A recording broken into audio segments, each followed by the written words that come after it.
বাংলাদেশে আন্তর্জাতিক অপরাধ ট্রাইব্যুনাল মানবতা বিরোধী অপরাধের মামলায় ক্ষমতাচ্যুত প্রধানমন্ত্রী শেখ হাসিনা সহ 3 আসামির বিরুদ্ধে দায়ের করা মামলার সোমবার রায় ঘোষণা করা হবে।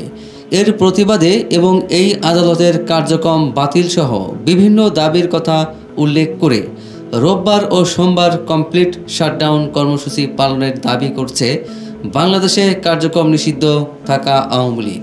অন্তর্বর্তী সরকার কর্তৃক রাজনৈতিক কার্যক্রম নিষিদ্ধ হওয়া এই দলটির একজন নেতা বলেছেন, বেআইনি আদালতে অবৈধ বিচারের নামে নাটকের রায়ের বিরুদ্ধে তাদের এই কর্মসূচি। সামাজিক মাধ্যমে দলটির সমর্থকরা এর সপক্ষে প্রচার চালাচ্ছেন।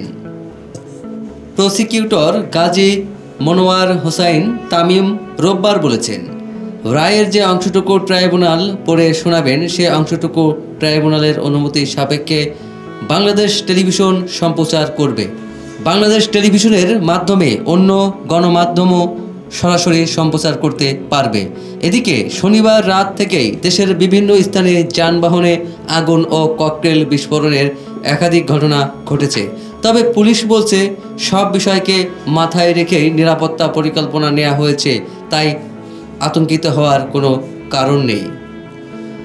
স্বরাষ্ট্র উপদেষ্টা জাহাঙ্গীর আলম চৌধুরী বলেছেন, দেশে যে কোনো ধরনের বিশৃঙ্খলা ঠেকাতে আইন শৃঙ্খলা বাহিনী প্রস্তুত আছে।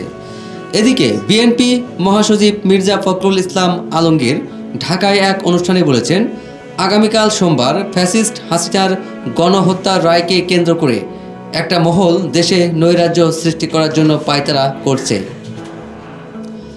আর জামাত সহ 8 দলের এক সংবাদ সম্মেলনে জামাতে ইসলামীর সেক্রেটারি জেনারেল মিয়া গোলাম পরওয়ার বলেছেন, সোমবার তারা মাঠে থাকবেন এবং কাউকে কোনো নাশকতা করতে দেবেন না। প্রসঙ্গত, এর আগে গত বৃহস্পতিবারও লকডাউন কর্মসূচি পালন করেছে আওয়ামী লীগ। সেদিনই রায় ঘোষণার তারিখ ঘোষণা করেছিল ট্রাইব্যুনাল।